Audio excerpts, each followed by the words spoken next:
নমস্কার, সবাই কেমন আছেন? আশা করি অনেক ভালো আছেন। আজ বানাবো একটি হেয়ার অয়েল। তার জন্য নিয়েছি আদা কুড়িয়ে, পেঁয়াজ, অ্যালোভেরা, কালো জিরে, মেথি আর লবঙ্গ। এই উপকরণগুলো কিন্তু চুলের জন্য খুবই ভালো, চুলকে শক্ত এবং মজবুত করার জন্য তো খুবই ভালো। আর নিয়েছি নিম পাতা, জবা ফুল আর জবা ফুলের পাতা। তার সাথে নিয়েছি ভৃঙ্গরাজ, আর নিয়েছি তুলসীর পাতা আর কারি পাতা। এইগুলোকেই কিন্তু একসাথে মিশিয়ে একটা তেল রেডি করব আজকে, সেটাই আজকে আপনাদেরকে শেয়ার করব। এটি কিন্তু চুলের জন্য খুবই উপকারী। এই যে দেখুন, সব উপকরণগুলোকে কিন্তু একসাথে একটি পাত্রে কিন্তু ঢেলে নিতে হবে। আর আপনারা যদি এটা মাথায় মিনিমাম 10 থেকে 15 দিন ব্যবহার করতে পারেন, আপনারা প্রত্যেকে আপনাদের চুলের পরিবর্তন বুঝতে পারবেন।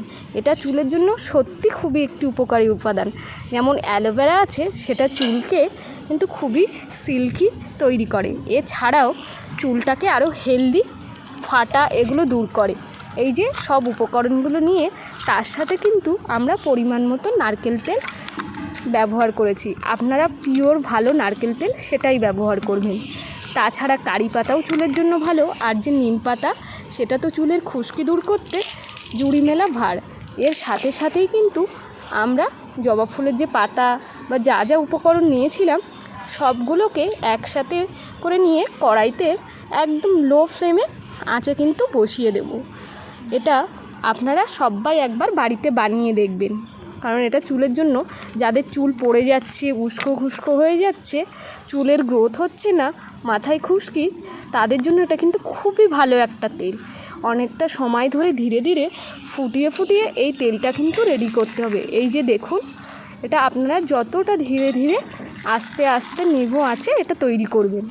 তারপরে এটাকে ভালোভাবে কিন্তু ছাঁকনির সাহায্যে ছেঁকে নিতে হবে। এগুলো কিন্তু একটু সময় নিতে হবে। দেখুন পাতাগুলো কতটা ছিল, সব কমে কিন্তু একটুখানি হয়ে গেছে।